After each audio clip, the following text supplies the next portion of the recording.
स्वस्ति नो नारायणं नरं स्वस्ति नो पद्मनाभपुरुषोत्तमं ददातु स्वस्ति नो विश्वक्षेण विश्वेश्वरः स्वस्ति नो हरिर्ददातु स्वस्ति नो वैनदेयं हरिं स्वस्ति नो अञ्जनासुतो हनुमतो भगवतर्ददातु स्वस्ति स्वस्ति सुमङ्गलकेशो महान् श्रीकृष्ण सच्चिदानन्दः सर्वेश्वरेश्वर ददातु ॐ स्वस्ति न इन्द्रो वृत्तस्रवाः स्वस्ति न पूषा विश्ववेद स्वस्ति नक्तारिष्टो अरिष्टनेमिः स्वस्ति न बृहस्पतिर्ददातु अनेन स्वस्तिकेन विश्वक्तस्तु।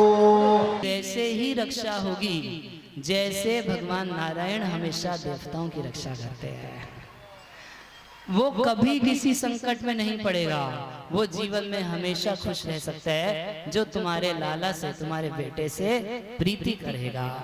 अब नंद महाराज यशोदा मैया बोलने लगे बार बार कि महाराज कुछ आशीर्वाद दीजिए, कुछ आशीर्वाद दीजिए, कुछ आशीर्वाद दीजिए। तो अब क्या आशीर्वाद दे? तो गर्गाचार्य बोले कि गोपायस्व समाहिता, तुम अपने बेटे की रक्षा करो, इसको लालन पालन करो, यही सबसे बड़ा आशीर्वाद है। इससे बढ़ के और क्या आशीर्वाद हो सकता है कि तुम साक्षात भगवान को बेटे के रूप में उनको लाड लड़ाओ, ये सबसे बड़ा आशीर्वाद है। सत्य आशीषो ही भगवान स्तवपाद पद्म। ध्रुव महाराज के सामने जब भगवान प्रकट हुए, भगवान बोले ध्रुव कुछ वरदान मांगो, और ध्रुव महाराज बोले कि बहुत सारे लोग आशीर्वाद साधु के पास जाके आशीर्वाद मांगते हैं, हमको धन हो जाए, हमको ऊंचा पद मिल जाए, हमारे शरीर का रोग ठीक हो जाए, हमारी बेटी की शादी हो जाए, हमारे बेटे का नौकरी लग जाए। मगर जानते हैं ये सारे जो जितने भी आशीर्वाद हैं ये असली आशीर्वाद नहीं है, सच्चा आशीर्वाद है। सत्य आशीषो भगवंत स्तव पाद पद्म। आपके चरण कमलों में सच्चा प्रेम हो जाए, आपकी सेवा करने का मौका मिल जाए, यही सबसे बड़ा आशीर्वाद है। तो नंद महाराज और यशोदा मैया जब बहुत बार बोलने लगे कुछ आशीर्वाद दीजिए, कुछ आशीर्वाद दीजिए, तो गर्गाचार्य बार बार कह के गोप्यास्य समाहिता, समाहित चित्त से अपने बेटे का लालन पालन करो, इसकी रक्षा करो, इसको लाड लड़ाओ, इससे बढ़ के तीनों लोगों में कोई आशीर्वाद नहीं है। हरे कृष्णा कृष्णा कृष्णा हरे हरे, हरे राम राम राम। तो इधर भगवान को नाम मिला और इधर थोड़ा थोड़ा जब भगवान बढ़ने लगे तो अब भगवान भी कुछ कुछ बोलने लगे, थोड़ा थोड़ा कहने लगे मैया मैया। नंद बाबा को बाबा बाबा, और इतना प्रेम से बोलते थे कि यशोदा एक बार सुन लेती थी, एकदम जैसे कोई चित्र होती है, ना हिलेगी ना डुलेगी, पानी को जैसे बर्फ बना दिया जाए, एकदम चित्र जैसी हो जाती थी यशोदा एक बार सुन के मैया बाबा। इतना प्रेम से बोलते थे कि भगवान की यशोदा नंद गोपियां सब कुछ भूल जाते थे। बड़ा सुंदर सूरदास जी ने एक भजन में पद में इसको गाया है, अनिरुद्ध जी इसको गा के सुनाए। हरि बोल। कहने लगे मोहन मैया मैया, कहने लगे मोहन मैया मैया, कहने लगे मोहन मैया मैया, कहने लगे मोहन मैया मैया, कहने लगे मोहन मैया मैया, कहने लगे मोहन मैया मैया। पितानंद सो बाबा बाबा, पितानंद सो बाबा बाबा, पितानंद सो बाबा बाबा, पितानंद सो बाबा बाबा। हल हल धर सो धैया, हल हल धर सो धैया, लगे मोहन मैया मैया, कहने लगे मोहन मैया मैया, कहने लगे मोहन मैया मैया, कहने लगे मोहन मैया मैया।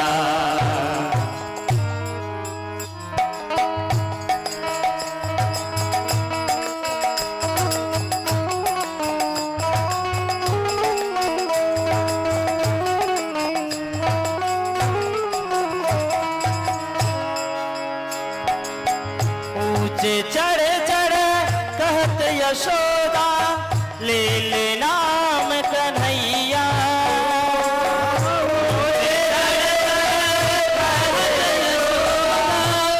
ले ले नाम कन्हैया। ऊंचे चढ़ चढ़ कहत यशोदा ले ले नाम कन्हैया। ऊंचे चढ़ चढ़ कहत यशोदा ले ले नाम कन्हैया। दूर खेलन मत जाओ रे लाला, दूर खेलन मत जाओ रे लाला, दूर खेलन मत जाओ रे लाला, दूर खेलन मत जाओ रे लाला। मारेगी गाँव की गैया, ओ मारेगी गाँव की गैया। कहने लगे मोहन मैया मैया, कहने लगे मोहन मैया मैया। ओ पितानंद सो बाबा बाबा, पितानंद सो बाबा बाबा। और हल धरे को भैया कहने लगे मोहन मैया मैया, कहने लगे मोहन मैया मैया।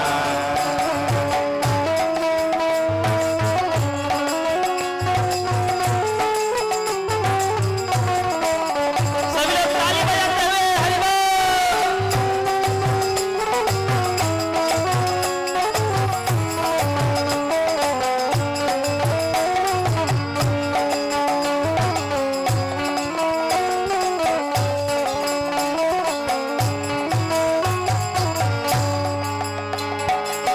मणि मखबन प्रति बीन बिलोकत हो नाचत कुंवर कन्हैया।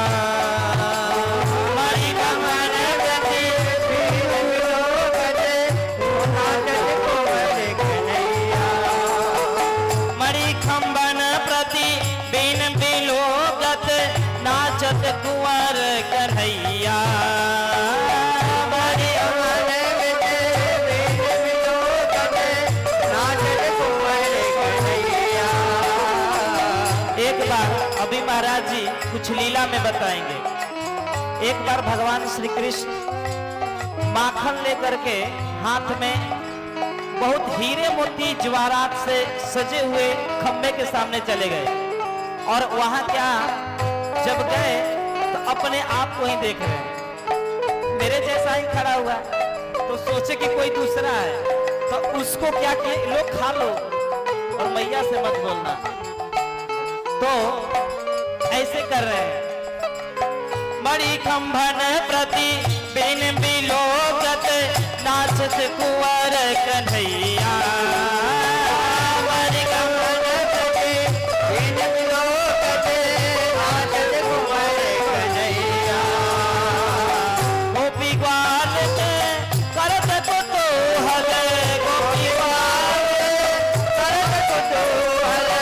घर घर बाज बधैया मोहन मैया मैया, कहने लगे मोहन मैया मैया, कहने लगे मोहन मैया मैया। क्या हो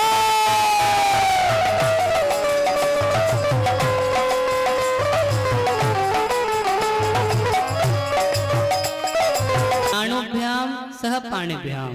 जानुभ्याम मतलब जान और पाणिभ्याम पानी मतलब हाथ। ऐसे बोलते हैं विवाह होता है तो पानी ग्रहण करना। पानी मतलब हाथ। जानुभ्याम सह पाणिभ्याम। रिंग मानो भगवान ब्रज की गलियों में गोकुल में रेंग रेंग के अपने घुटनों के बल धीरे धीरे चलना सीख रहे हैं। ये ब्रजमंडल ऐसे है, पूरे संसार में ठाकुर जी के सामने और उनके भक्तों के सामने लोग जमीन पे लोट लोट के अपनी अर्जी लगाते हैं, अपनी प्रार्थनाएं रखते हैं, अपने संकटों से बचने के लिए वहां पर कुछ प्रार्थना करते हैं जमीन में लोट लोट के। और ऐसे भगवान हमारे वृंदावन की भूमि में, गोकुल की भूमि में लोट लोट के रमण करते हैं। रमण रेती उस जगह का नाम है। उस रेत में ऐसी पवित्र रेत है जिसमें भगवान बकैया चले हैं। अच्छा, बाकी जगह भगवान को मंदिर में खूब सुंदर अंगराग लगाया जाता है, केसर, उसमें कपूर घोल के क्या क्या सुंदर चंदन वगैरह लगाते हैं। और ब्रज में बताए भगवान कौन सा अंगराग यूज करते हैं? वो गोबर, गोमूत्र और मिट्टी में थोड़ा सा लौट लेते हैं, पूरे शरीर में वही सुंदर अंगराग हो जाता है। ब्रज की रज की महिमा है। स्वयं भगवान आके संसार में दिखाए कि ब्रज की रज ऐसी है जो मैं खुद भी उसमें लौटता हूँ, मैं मस्तक पे लगाता हूँ। ब्रज की रज को भगवान खाए हैं। और कभी कभी ऐसे चलना कोशिश करते थे, घुटनों के बल चलते थे, कुछ लौट जाते थे। कभी कभी चलना नहीं आता था तो गिर जाते थे, पूरे शरीर कीचड़ ही कीचड़ हो जाता, जाके माँ से लिपट जाते थे। और यशोदा माँ बड़ा प्रेम से, ये चिंता नहीं करती कि मैं महंगी साड़ी पहनी हूँ, साड़ी खराब हो जाएगी। वो कीचड़ से लिपटे हुए कृष्ण को बड़े प्रेम से गले लगा लेती थी। थोड़े थोड़े भगवान बड़े हो रहे हैं तो शुरू में घुटने के बल बच्चा चलता है तो सीधा चल नहीं पाता है, हाथ आगे बढ़ाता है, घुटने को घसीटता है, ऐसे ही चलना शुरू करता है ना। तो भगवान भी ब्रज में एक सांप की तरह सरीसृप एकदम रेंग रेंग के भगवान ब्रज की भूमि में लोट लोट के थोड़ा थोड़ा चलना सीखने की कोशिश कर रहे हैं। अच्छा, पैर में बहुत सुंदर नूपुर यशोदा मैया बांध देती थी, घुंघरू बंधा रहता था तो झन झन झन आवाज करता था। अच्छा, छोटे बच्चों को आप देखेंगे, आजकल भी करते हैं लोग, अपने बच्चों को जूता पहना देते हैं जो आवाज मारता रहता है। तो शुरू शुरू में बच्चे को समझ में नहीं आता कि आवाज कहाँ से आ रही है। पहले वो चलता है, आवाज आती है, उसको लगता है ये आवाज कहाँ से आ रही है, सोच में पड़ जाता है। और भगवान के पैरों के नूपुर से आवाज आती थी। वो भगवान जो सब कुछ जानते हैं, जन्मादस्य अन्वयाद इतरश्च चार्थेश अभिज्ञ स्वराट, एक एक चीज भूतकाल वर्तमान भविष्य हम सबके हृदय की एक एक बात को भगवान जानते हैं। और वही भगवान आज अपनी भक्त वत्सलता के कारण, अपनी बाल लीला के आवेश के कारण ये नूपुर की आवाज कहाँ से आ रही है भगवान को पता नहीं चलता है। तो ढूंढने लगते हैं, अरे कहाँ से आवाज आ रही है, कहाँ से आवाज आ रही है। और तो पैर चलाते तो लगता है शायद मेरे पैर से आ रही है। अभी भी भगवान को संशय है कि शायद मेरे ही पैर से आ रही है। अच्छा, इस तरीके से चलते हैं, वो नूपुर की आवाज आती है, उनको तो संशय है, तो कभी पीछे मुड़ के देखते हैं, कोई पीछे तो नहीं चल रहा मेरे, तो देखते हैं नहीं पीछे तो कोई नहीं है। तब समझ में आया, ओहो ये शायद यहीं से आवाज आ रही है। अच्छा, कभी कभी होता क्या कि कोई अनजान व्यक्ति आगे जा रहा है तो भगवान उसी के पीछे पीछे बोले, अरे मैया मैया मैया मैया, तो मैया मैया कह के, और तब तक वो गोपी पीछे मुड़ के देखती थी, अरे ये तो कोई और है। तो भगवान भाग के चले जाते थे, अपनी माँ से लिपट जाते थे कि माँ पता नहीं कौन था वो तो। हालांकि भगवान से कोई अनजान नहीं है। ऐसा कोई पूरे ब्रह्मांड में ऐसा कोई व्यक्ति जिसको भगवान ना जानते हो, जिसका परिचय, जिसका ID कार्ड भगवान के पास ना हो। भगवान के पास सबका परिचय है, और जितना हम अपने बारे में नहीं जानते उससे ज्यादा भगवान हमारे बारे में जानते हैं। मगर बाल लीला का ऐसा आवेश कि किसी अनजान व्यक्ति के सामने हो जाते, सोचते पीछे पीछे चल, माँ तो नहीं है, बाबा तो नहीं है, और वो पीछे मुड़ के देखता तो अरे नहीं नहीं ये तो कोई और है। और इस तरीके से अपनी माँ को, यशोदा को, रोहिणी को इतना सुख प्रदान करते थे कि भगवान, अच्छा इतना बड़ा सुख मिला यशोदा माई को कि साक्षात भगवान को वो दूध पिलाया करती थी। एक दिन की बात है कि भगवान में और यशोदा मैया में कंपटीशन हो गया। क्या कंपटीशन हो गया? भगवान दूध पी रहे हैं, यशोदा दूध पिला रही है। कंपटीशन ये कि यशोदा दूध पिलाना पहले बंद करेगी या भगवान का भूख पहले खत्म होएगी। भारी कंपटीशन हो गया। अच्छा, भक्त भगवान से कम नहीं होता है। अब यशोदा का भी दूध तो उसका दूध नहीं है, वास्तव में यशोदा माई का प्रेम जो है, उसका जो स्नेह है, जो वात्सल्य है भगवान के प्रति, वही तो दूध के रूप में है। और वात्सल्य यशोदा का कैसे खत्म हो जाएगा? तो इतना दूध निकले जा रहे, अब भगवान भी प्रेम के भूखे दूध पिए जा रहे। वो दूध थोड़ी ना पी रहे हैं, वो तो यशोदा के हृदय के भक्ति भाव के रस को दूध के रूप में पी रहे हैं। अब भगवान पिए जा रहे हैं, यशोदा पिलाई जा रही है, कंपटीशन लग गया। अब आप बताइए कौन हारा होगा? है भगवान? भक्त भगवान हारे। आमतौर पे भगवान हारते हैं, मगर यही ब्रज की महिमा है कि यहाँ पर कभी भक्त भी भगवान से हारते हैं, मगर वो एक हिंदी मूवी का डायलॉग है, जो हार के जीतता है उसको सिकंदर बोलते हैं। यशोदा मैया हार गई, यशोदा मैया रुक गई, उतार दी लाला को। अच्छा कोई पूछे क्यों उतार दी, क्या प्रेम कम हो गया? नहीं, ज्यादा प्रेम के कारण उतार दी। सोची ज्यादा दूध पी रहा है, इसका पेट खराब हो जाएगा। तो कौन हारा? अभी भी सवाल अगर उठाएंगे कि कौन हारा, यशोदा दूध पिलाना बंद कर दी, मगर हारे भगवान ही, क्योंकि प्रेम का कंपटीशन था। उस प्रेम के कंपटीशन में यशोदा अव्वल आ गई, फर्स्ट आ गई।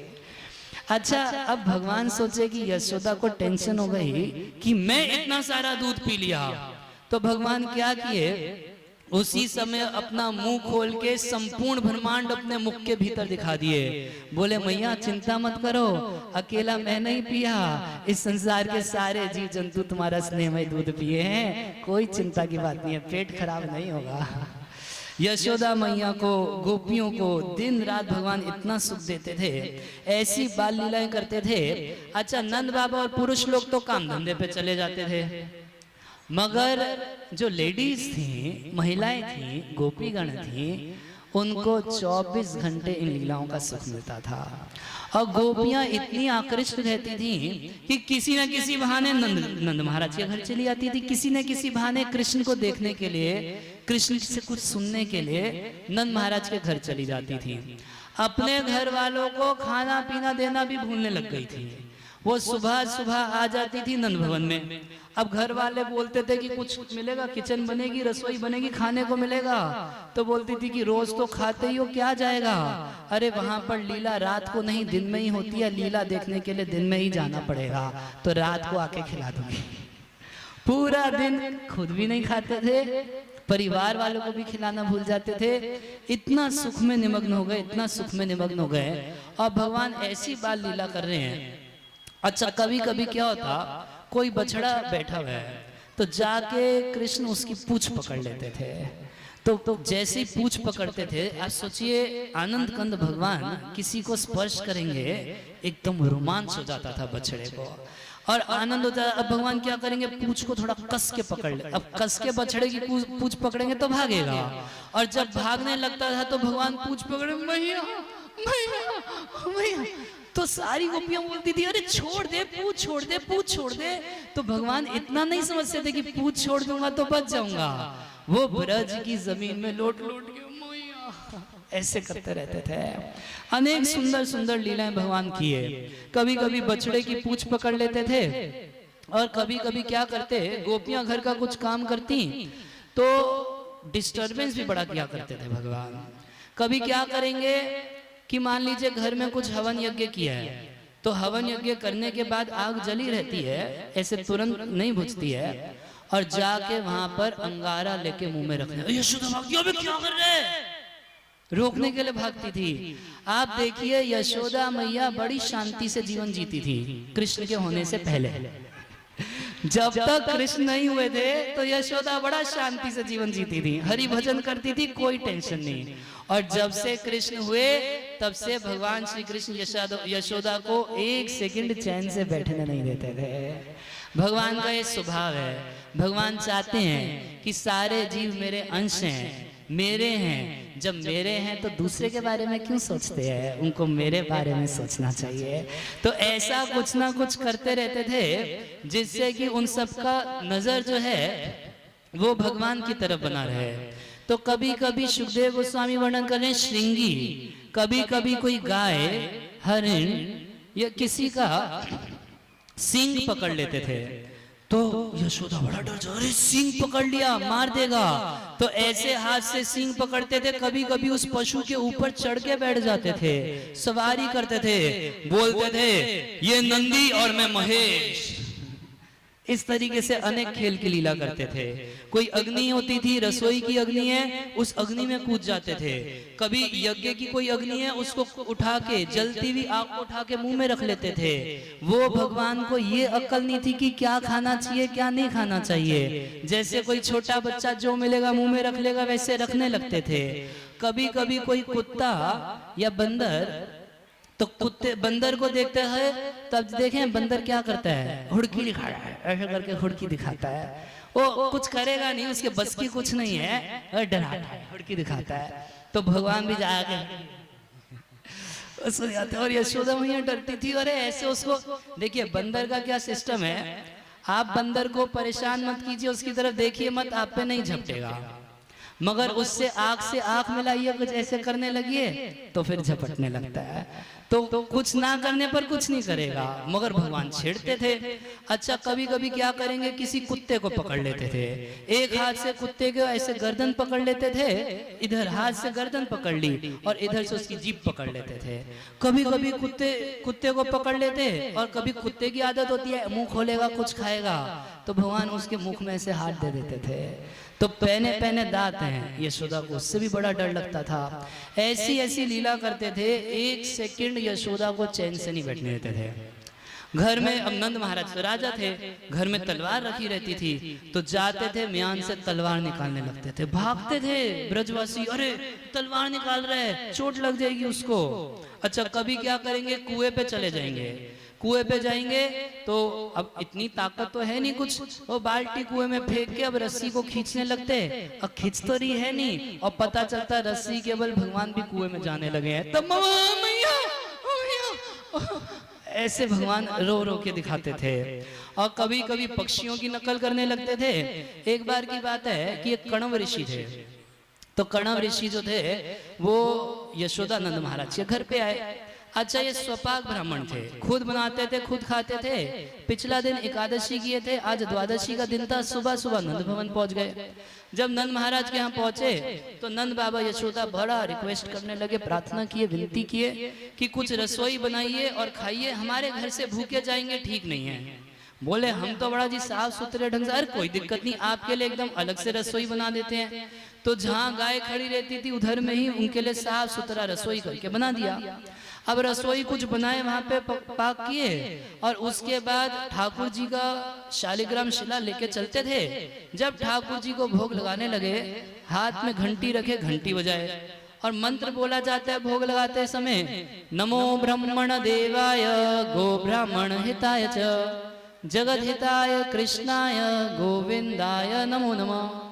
ये मंत्र बोला जाता है। जैसे घंटी बजाते, आग बंद करके मंत्र बोलते, तभी नंद नंदन आके जो भोग लगाए थे सारा खाना चालू कर दिए। घंटी बजा के इधर आग खोले तो क्या देखे कि ये तो लड़का, नंद का लड़का सारा खा रहा है। वो नहीं जानते कि भगवान है।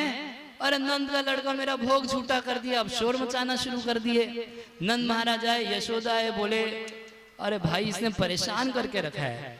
तो अब फिर ब्राह्मण को निवेदन किए कि नहीं नहीं आप भूखे मत जाइए। वो बोलने लगे नहीं, लगता है कि आज कृष्ण की यही इच्छा है, आज भगवान की यही इच्छा है। कृष्ण नहीं बोल रहे थे, बोले आज नारायण की यही इच्छा है कि हम ऐसे भी फल खा के बड़े खुश रहते हैं, हम आज नहीं कुछ खाएंगे, शायद भगवान की यही इच्छा है। बोले नहीं नहीं हमारे घर से भूखे जाएंगे, हमको अपराध लगेगा, हम रसोई साफ कर देते हैं, फिर से बनाइए। तो अब यशोदा मैया क्या की कि कृष्ण को लेके घर के भीतर चली गई, सुला दी कृष्ण को। अच्छा, इधर कृष्ण सो गए और यशोदा बेचारी एकादशी के दिन जागरण की थी, कीर्तन कर रही थी रात भर, यशोदा जी भी सो गई। जब कृष्ण सो गए, यशोदा सो गई, ब्राह्मण देवता भोग लगा रहे थे, घंटी बजाए, फिर बोले नमो ब्रह्मण देवाय गो ब्राह्मण हिताय च। जैसे ही मंत्र बोले तो यशोदा सोती रह गई, बाकी सब सोते रह गए। कन्हैया जागे और जाके फिर भोग खाने लग गए। और ब्राह्मण बेचारा आँख खोल के देखा, अरे अरे अरे अरे नंद का छोरा क्या कर दिया, फिर मेरा भोग झूठा कर दिया। बताओ भगवान का भोग खा लेता है, कैसा बेटा तुमको दिया है भगवान ने। तो नंद महाराज यशोदा, अरे बाप रे कैसे यहाँ पहुंच गया, फिर माफ कर दो, देखिए बड़ा अपराध हुआ। नहीं नहीं कोई दिक्कत नहीं, कोई दिक्कत नहीं, हमें अब जाने दो। नहीं नहीं जाएंगे कैसे, एक बार और, अब के हम इसको बड़ा पहरा दे के रखेंगे। अब तीसरी बार भोग बनाए तो नंद महाराज यशोदा क्या किए, कृष्ण को कमरे में बंद कर दिया। मगर जैसे ही घंटी बजी वैसे ही कृष्ण कमरे से बाहर निकले। यशोदा देखी जा रहे, यशोदा पीछे पीछे गई और जहां ब्राह्मण देवता कुकिंग कर रहे थे, रसोई बना रहे थे, वहां नंद महाराज लाठी लेके बैठे थे। कन्हैया को नहीं जाने देंगे, बड़ा अपराध हो जाएगा। तो क्या किए, नंद महाराज कृष्ण को हाथ पकड़ के रोक लिए अब नहीं जा पाओगे। और नंद महाराज को बोल रहे हैं, यशोदा मैया को बोल रहे हैं कि जननी दोष देत कतमों को बहुविधि ध्यान ध्यावे। अरे हमको काहे को दोष देते हैं, उसको देखो ना ब्राह्मण को बहुविधि ध्यान लगावे, बहुत प्रकार से मेरा ध्यान लगा रहे हैं। नैना मूंदी कर जोरी, आंख बंद करके हाथ जोड़ के नाम ले बड़ी बार बुलावे है, नाम ले लेके बार बार बुलाता है कि नमो ब्राह्मण देवाय गो ब्राह्मण हिताय च जगत हिताय। मेरे को बुला रहे तो मैं जाके खा लेता हूँ, मुझको दोष क्यों देती है। भगवान उस ब्राह्मण को अपने नारायण स्वरूप का, चतुर्भुज स्वरूप का दर्शन दिए। इस तरीके से लीला कर रहे हैं। और कभी कभी क्या करते, कहीं कोई कांटे की झाड़ी है, उस झाड़ी के बीच में थोड़ी सी जगह है, उसी जगह में कांटे की झाड़ी में घुस जाते और शोर मचाना, मैया मैया मैं फंस गया फंस गया फंस गया। बोलती थी तेरे को इतनी अक्ल नहीं, वहां जाने की क्या जरूरत है। देखिए ये ब्रज का प्रेम है, ये साक्षात भगवान का वाक्य है। कह रहे माता मोरे पुत्र भावे करे न बंधन, अतिहीन ज्ञान करे लालन पालन। ये संसार के सारे लोग मेरे पास आते हैं, मंदिर में आते हैं और जय जगदीश हरे बोलते हैं जय जगदीश हरे। सुख संपत्ति घर आवे कष्ट मिटे तन का, सारा सुख संपदा मेरे घर में आ जाए, बाकी सब गरीब रहे और कष्ट मिटे तन का, पीठ दर्द ठीक हो जाए, बस इसके लिए चाहते हैं मंदिर। बोले भगवान बोलते हैं वो सब मुझको उतना अच्छा नहीं लगता, उसमें कोई अपनापन नहीं है, कोई आत्मीयता नहीं है, केवल फॉर्मेलिटी है, कोई ओरिजिनलिटी नहीं है। तो माता मोरे पुत्र भावे करे न बंधन, मेरी माँ का क्या भाव है, मेरी माँ का भाव है कि ये तो मेरा पुत्र है। और पुत्र के प्रति कैसा भाव है, यशोदा को यही ज्ञान है कि कृष्ण को कोई ज्ञान नहीं, यही यशोदा का ज्ञान है। माता मोरे पुत्र भावे करे न बंधन और अतिहीन ज्ञान करे लालन पालन। ये ज्ञान है कि मेरे बेटा को कोई ज्ञान नहीं है, क्या खाना चाहिए, क्या पीना चाहिए, किससे कैसे बोलना चाहिए, कुछ इसको ज्ञान नहीं है। कभी आग खाने लगता है, कभी बासी माखन खाने लगता है। तो यशोदा मैया कभी कभी कृष्ण को डांटती हैं, कभी कान भी खींचती हैं और कभी रस्सी से भी बांध देती हैं। भगवान बोलते हैं ये अच्छा लगता है। भाई पूरे संसार का कान भगवान खींचते हैं, माया के हाथ में सबको छोड़ दिया, तीन गुण में सतोगुण रजोगुण तमोगुण सबको नचाते हैं। तो जो सबको नचाते हैं उनको एक कमी हो गई ना, अकेले वो सबको नचाते हैं, उनको कौन नचाएगा। तो भगवान को मन में इच्छा होता है मैं पूरे जगत की पूजा करता हूँ, पूरा जगत मेरी पूजा करता है, मैं भी तो किसी की पूजा करूं। जब ऐसी इच्छा भगवान के हृदय में आई तो अपने से श्रीमती राधा रानी को प्रकट कर लिए कि सारा जगत मेरी पूजा करेगा और मैं राधा रानी की पूजा करूंगा। श्रीमती राधा रानी की। भगवान को इच्छा हुई कि सारे संसार का कान मैं पकड़ता हूँ, काल के रूप में सबको दंड मैं देता हूँ। मेरे को दंड देता है कोई नहीं, तो सबके पास एक चीज है कि उनको दंड देने वाला है, और भगवान होके मेरे पास एक कमी हो गई कि मेरे पास दंड देने वाला नहीं है। तो भगवान इसीलिए यशोदा मैया को ऐसा सौभाग्य दे दिए कि बाकी सबको दंड देना हमारा काम और हमको दंड देने का अधिकार यशोदा माँ का। हरे कृष्णा कृष्णा कृष्णा हरे हरे, हरे राम राम राम हरे। एक दिन की बात है यशोदा के भवन में, भाई आजकल तो ये सीमेंट से पिलर बनते हैं, खंबे बनते हैं। उस जमाने में घरों में पिलर के ऊपर मणि लगे रहते थे, जो अनिरुद्ध जी अभी बता रहे थे। तो एक दिन की बात है, भगवान श्री कृष्ण अपने घर में कुछ माखन खा रहे थे। यशोदा घर में थी नहीं, माखन खा रहे थे।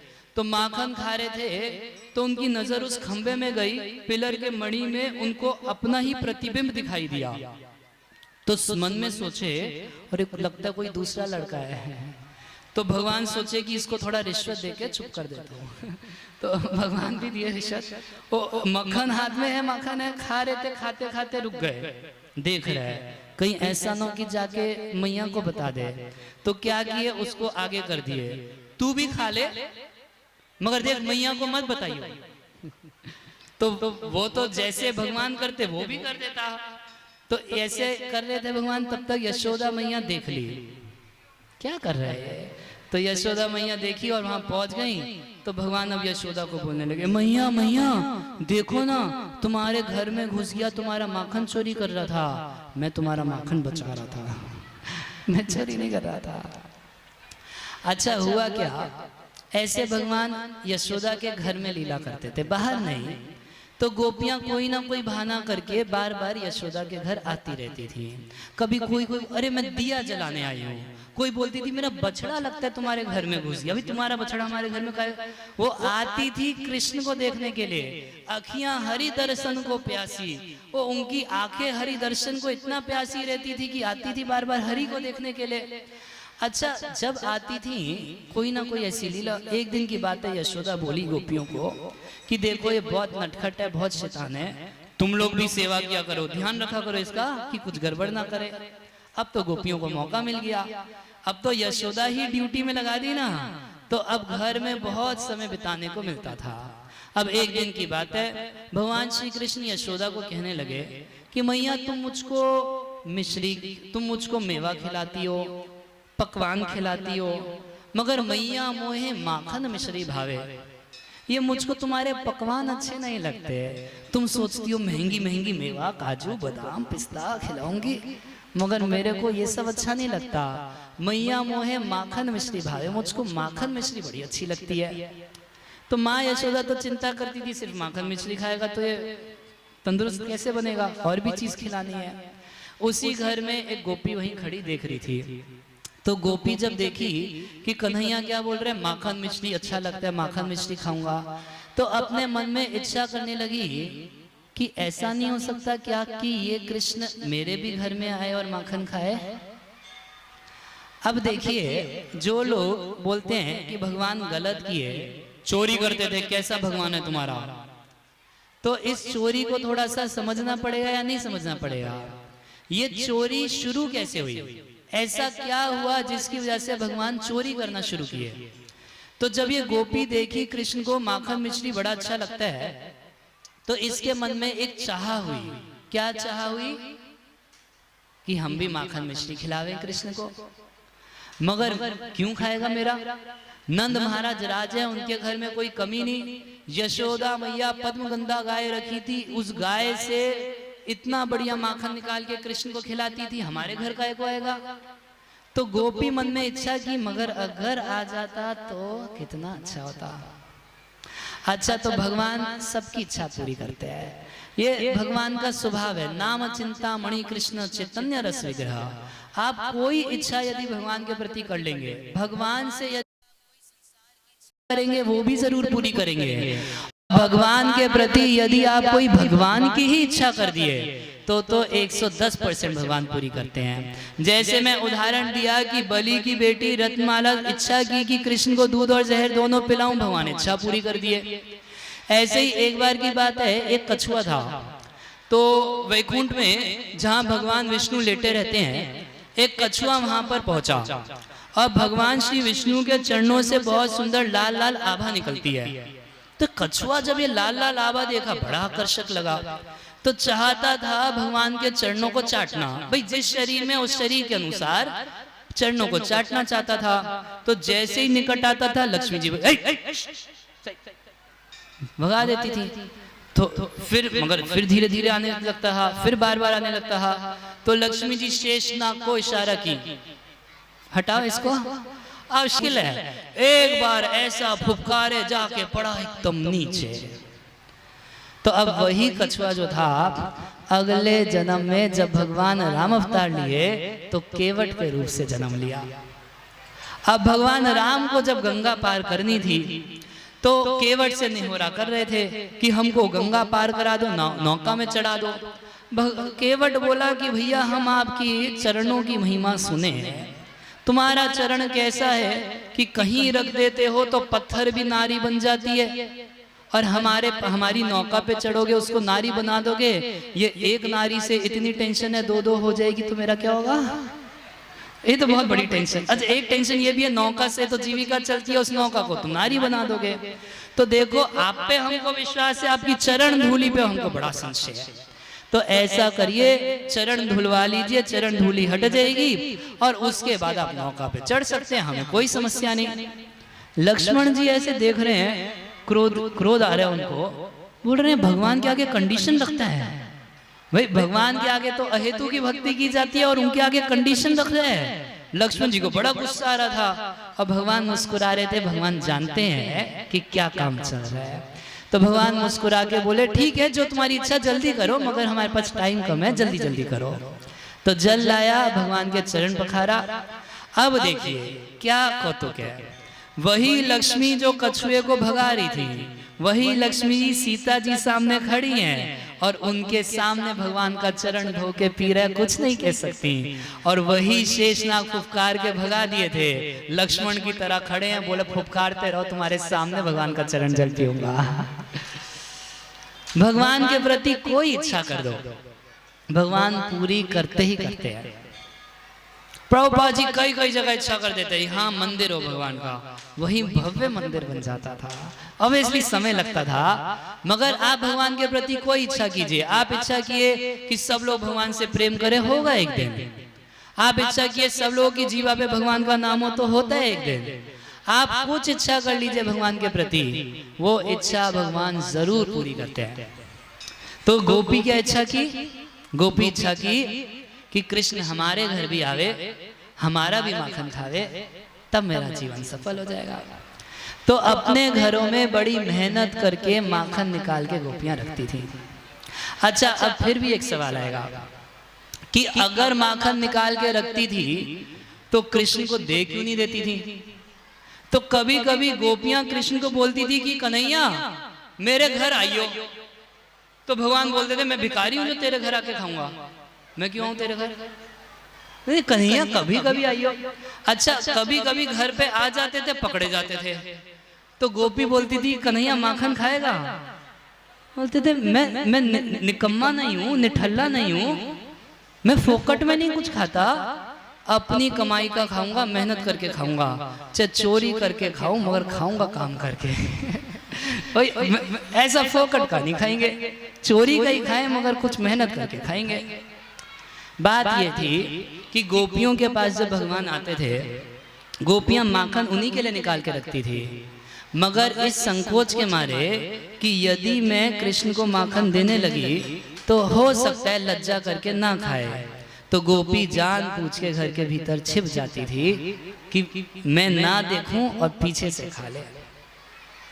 चोरी की लीला के पीछे केवल एक ही उद्देश्य था, भगवान उन गोपियों की इन इच्छाओं को पूरा करना चाहते थे। इसको चोरी बोलेंगे? वो गोपियां भगवान के लिए तो निकाल के रखती थी, तो इसको कैसे चोरी बोलेंगे? और चोरी की जाती है पराई वस्तु की, जो वस्तु आपकी नहीं है उसकी चोरी की जाती है। और संपूर्ण ब्रह्मांड में, संपूर्ण विश्व ब्रह्मांड में जितनी चीजें हैं, सारी चीजों का एक लौता मालिक भगवान है, सर्वलोक महेश्वरम। वो मेरी भी प्रॉपर्टी के मालिक है, इनकी प्रॉपर्टी के मालिक भी है, आपकी प्रॉपर्टी के मालिक भी है, इनकी प्रॉपर्टी के मालिक भी है, भगवान सबके मालिक हैं। ग्रंथराज श्रीमद् भागवतम की, जगत गुरु श्रील प्रभुपाद की। सब लोग बोलिए हरे कृष्णा, हरे कृष्णा।